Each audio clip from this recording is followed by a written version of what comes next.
La folie de Dieu est plus sage que les hommes et la faiblesse de Dieu plus forte que les hommes. Considérez, frères, que parmi vous qui avez été appelés, il n'y a ni beaucoup de sages selon la chair, ni beaucoup de puissants, ni beaucoup de nobles.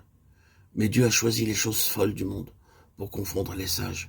Dieu a choisi les choses faibles du monde pour confondre les fortes. 1 Corinthiens 1, 25-27. Se glorifier dans les infirmités afin que la puissance de Christ repose sur lui. C'est un cri qui est bien éloigné du Saül de Tarse naturel.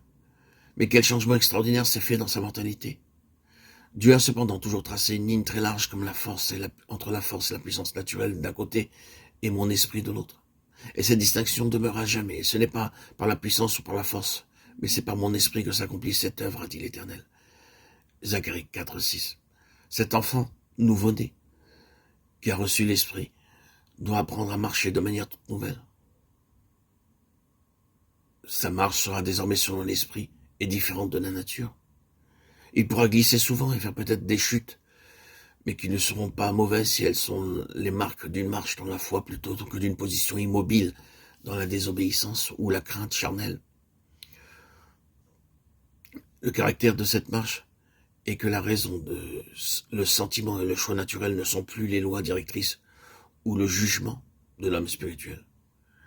Il aura pour celui-ci des expériences fréquentes de collision et de contradiction entre l'âme et l'esprit. La raison dicterait un certain chemin, les affections pousseraient dans une certaine direction. La volonté chercherait à satisfaire ses jugements et ses désirs. Mais il aura un point d'arrêt tout à l'intérieur, quelque chose d'obscur, de lourd, d'inerte, d'engourdi, tout au fond de nous, qui arrête tout, qui nous contredit et ne cesse en fait de nous dire non. Ou bien ce sera peut-être l'inverse, un appel et une contrainte intérieure. Ne trouverons aucun encouragement de la part de notre jugement ou de notre raison naturelle, et seront franchement contraires à nos propres désirs, à nos sympathies, à nos inclinations, à nos préférences, ou à nos affections naturelles. Tant que nous sommes dans ce même domaine naturel, nous ne sommes pas disposés à répondre à cet appel intérieur.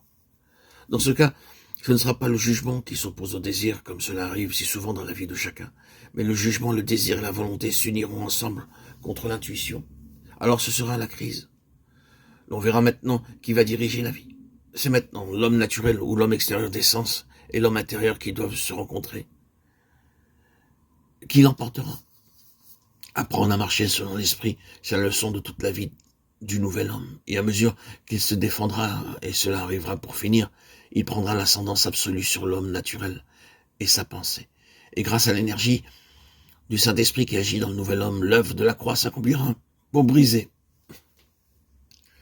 la pensée de la chair qui, dans les choses spirituelles, aboutit toujours à la mort, et pour mettre sur le trône la pensée spirituelle qui est vie et paix. Romains 8, 6.